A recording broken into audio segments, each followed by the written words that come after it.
Hey guys, we're going to compare two of the most popular pet snakes in the reptile hobby and the pet trade. The milk snakes, such as this gorgeous centerloin milk snake, to the ever popular ball python. So you guys come along with us as we show side by side a comparison between the colubrid species milk snakes and the boyd species of the ball pythons. Daniel, are you done feeding the milk snakes? Oh! Daniel, milk snakes don't drink milk.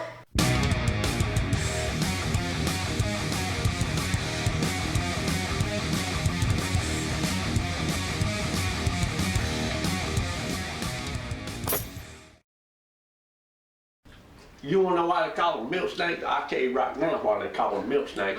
Me and my mama was sitting on the front porch one day getting ready to go to the flea market down there to get her something nice for her birthday. We were sucking on a corn dog from the 7-Eleven and looked out across that field and there was a milk snake hanging on one of my cows. Sure was. Sucked him flat. Flat. I tell you, he was plumb flat. It was flat. And that's why they call them milk snakes. Well guys, maybe that's not exactly why they call these milk snakes. Actually, milk snakes are a family of snakes called colubrids. They're in the family Colubridae. They're in the genus Lampropeltis along with the common king snakes, and the species is Triangulum. Now, this is a tricolor milk snake. This particular subspecies is called a centerloin milk snake. Now, currently there's about 24 subspecies of milk snakes recognized, but with science always arguing back and forth with one another and scientific facts constantly changing, the number of subspecies literally can change at any given moment. But currently, this is of the subspecies, the centerloin milk snake. This is one of several milk snakes that we work with. Now, one interesting thing about the milk snakes, and this is not always true, but typically they are tricolor like this, and they're known for being red, yellow, and black. Now, again, there's going to be some color phases and some designer morphs we're going to show you later on where this is not really true. But most of your subspecies of milk snakes are going to be known for having red, yellow, and black. Now, don't confuse that with another red, yellow, and black snake that is not a colubrid. It is actually an elapid, and it is the venomous coral snake. Now, there's a little rhyme that people always say. They say that if red touches yellow, it will kill a fellow, or if red touches black, the venom lacks, or some say he's a friend of Jack. That's just a neat little way to tell which one's venomous, which one is not. On the harmless milk snake, the red and yellow never touch, and on the venomous coral snake, the red is separated from the black by yellow. So that's a little interesting way to remember it. We're going to show you a little bit about these different species. We're going to compare them once again to the ball python. So you guys come along with us as we start talking about housing of these colubrid snakes as pets. So when it comes to housing milk snakes, currently you've got several options. You've got the standard glass terrarium with a sliding screen top or the sliding front door. But one of our options that we actually like, because we house a number of snakes, is these racks. Now, you probably noticed my t-shirt here says Sea Serpents Racks. That is the company that manufactures the racks that we here at Cold Blood Creations use. And this is their subadult model. Now, the nice thing about rack system is you've got everything that you need all combined in one single unit. You've got the ability to house several snakes in one unit, and you have heat pads on the bottom of each one of these. So if you slide these containers out, in the back, right back here, there's a heat strip that allows the snake to thermoregulate its body temperature. Now, they come with these tubs, and all racks have various size tubs. This is the Sterilite tub for adult colubrids or subadult ball pythons. We use these for our milk snakes because milk snakes don't get terribly large in captivity. Basically, we use newspaper for our floor covering. We give them a water bowl. We give them, this is the type of water bowls right here that we use for our snakes.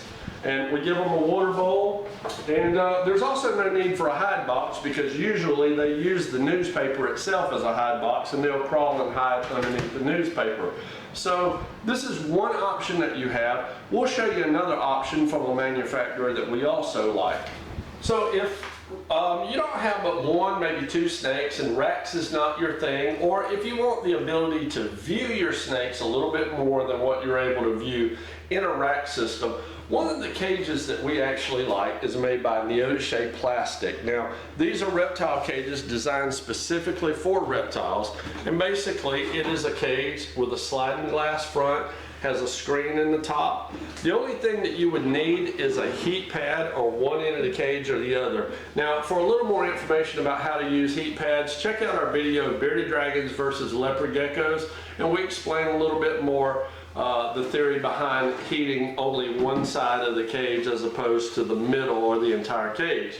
Basically, all you do with a cage like this is something for bedding, a type of bedding. Now, we use newspaper. You can also use aspen. You can use some of the different carefree type beddings. Some people like to use butcher paper. We use newspaper because it's cheap, it's readily available, and of course we have so many animals. Basically, you just put this in a water bowl and slide your glass in.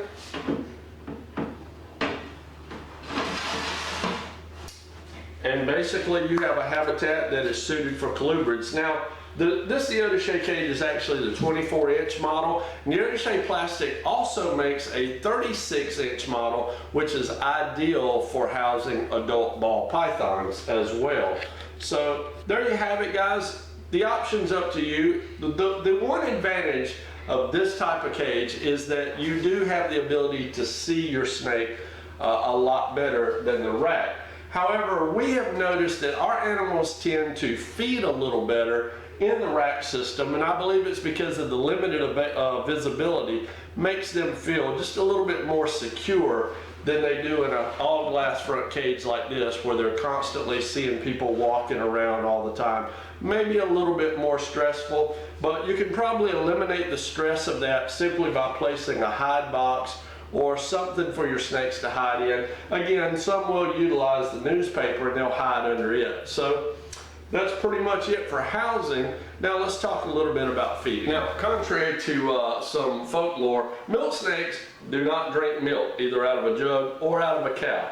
But one thing that you do need to know, that milk snakes are very closely related to king snakes, and for that reason we recommend you only house one milk snake per cage, because king snakes will eat other snakes, and that also includes other king snakes.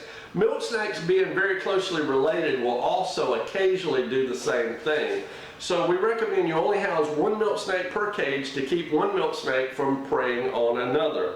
Now, when it comes to feeding in captivity, you have readily available access to rodents. We start our milk snakes off on little small pinky mice. We graduate all the way up into adult mice for our adult milk snakes. Now, you have a choice as to whether you want to feed live or you want to buy frozen rodents and simply thaw them out to room temperature. And we'll leave that choice up to you, whatever your conscience dictates. So, no matter whether you're feeding frozen, thawed, or live, we do recommend a feeding schedule with colubrids about once every 7 days for hatchlings up to juveniles, and then at least every 10 days for adults. Unless it's females during the breeding season, we do recommend feeding them a little bit extra to pack on a little weight for the breeding season. You guys come out with us. We're going out to our python room. We're going to take a look at the other species of this video, the ball python. So the other species of snakes we're going to be talking about is a member of the Boid family, which includes boas and pythons. Now, this is a ball python. It's a native of Africa, where it is referred to as the royal python, partly because the rich, the famous, the royalty of Africa actually wear these pythons as jewelry. Now, here in America, we call them ball pythons because their tendency to roll themselves up in a tight little ball, especially when they're threatened and they're afraid. They'll place their head on the inside of the ball, and they'll coil up around their own head, tighten up. That's where they get the common name here, ball pythons. Now, as you can see, this is an adult female ball python. This is about as large as they're going to get. Now, unlike the milk snakes, which are long and skinny, you see the ball pythons are more short and a little stocky. So, you know, it really depends on what the overall size of the animal that you want. Do you want a snake that's slender, or do you want one that's a little bit bulkier? Now, both of these animals, overall adult length is about the same, but as you can tell, the ball python is quite a bit stockier than the milk snake.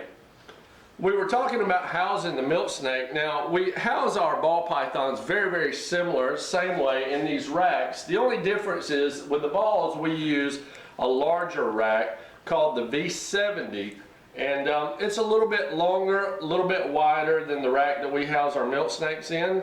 And the neotichet cage we told you about earlier also comes in a 36-inch model, which is perfect for housing these guys. So when we're talking about housing, one of the things that we do with our ball pythons is we sometimes use newspaper, but occasionally we'll use this mulch, which is an aspen bedding. Now, we don't recommend feeding on this stuff. Some people do. Some people don't like to feed on it. I happen to be one of those that would prefer not. So for that reason, what we do when we're going to feed our ball pythons, we take an additional tub and just lay it on top, put our ball python in. Now, one other word about feeding. If you choose to feed frozen thawed, which we do with our ball pythons, one thing that you absolutely want to get when you're dealing with ball pythons, especially adults like this one, is a pair of feeding tongs. You don't want to grab a rat in your hand and hold a pre-killed rat in front of the ball python, because the rat normally is at room temperature, but your body heat in your hands is a lot warmer. This animal is going to go after the hottest or the warmest thing. It'll oftentimes miss the rat and end up latching on to your hand. So having something to hold the rat by is a really good idea to keep yourself from getting tagged by an adult hungry ball python. Now, one other thing about feeding, if you're going to feed live prey to a ball python, we really recommend that you always be careful. A rat this big has teeth large enough to do some serious damage to your snake. So if you just throw a live rat in there and the snake bites it, doesn't get it wrapped up just right, the rat can spin around and bite your snake. Now, again, the alternative is to feed frozen thawed like what we have right here. This makes it a lot safer for both the snake, and if you do it with a pair of tongs, a lot safer for you as well. And just a little bit of wiggle after the snake grabs a hold will give the snake the idea that it is actually killing the rodent. And usually they'll go ahead and eat it right afterwards. Now, once again, one of the things that I have personally noticed about ball pythons, these guys are the worst strikers in the world when it comes to feeding frozen and thawed. 90% of the time, our snakes actually miss the rodent. That's why, once again, these things come in really, really handy. Oftentimes, more than not, the first strike, they strike right by the rat. And if that's your hand or your arm, again, you're looking at some possibly good bite consequences. Now, speaking of bites, one of the questions that we get asked a lot is, which one of these snakes are the least likely to bite? And to be honest with you, there's no easy answer. You see, these are live animals, and everything that has teeth in its mouth at some point in time has the potential to bite. Snakes bite, lizards bite, dogs bite, cats bite, children bite. Hey, even Mike Tyson's been known to bite. So you can't guarantee that either species is never going to bite you. What you've got to pay attention to is that you don't give yourself the scent on your hands and the snake bites you because it mistakes you for food. One of the easiest ways for that to happen, a lot of times somebody will come over, they'll pick a rat up, they'll feed a snake in another cage, and once they fed it, they'll come over to pick up their pet python.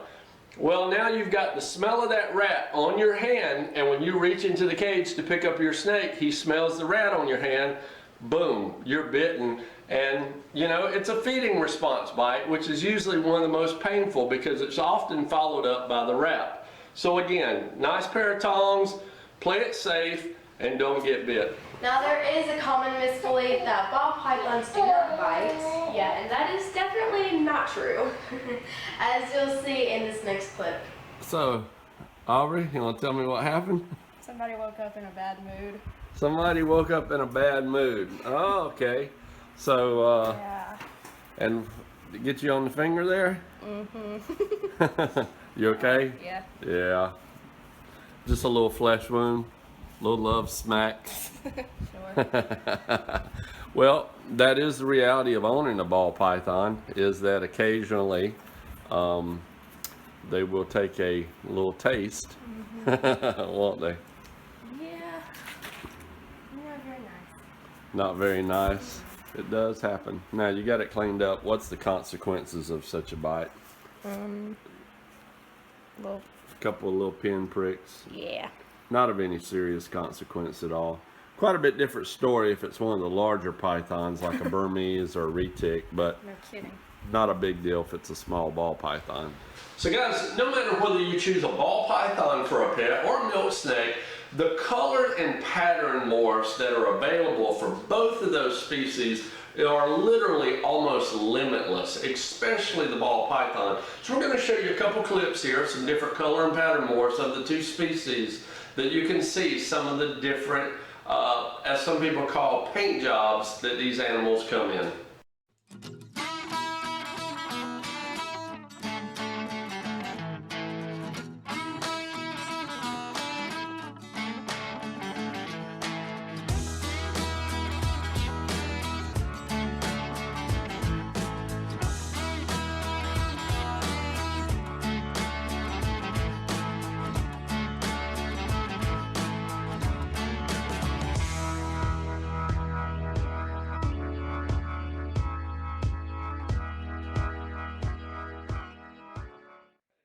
We appreciate y'all checking out our video on milk snakes and ball pythons.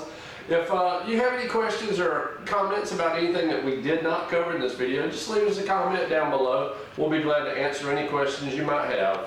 Also, don't forget to give this video a big thumbs up, and don't forget to hit that big red subscribe button down below, and we'll see you guys next time.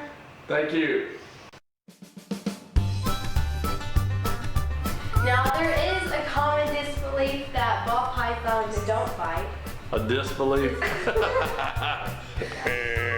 We're going to compare the housing, maintenance, and species of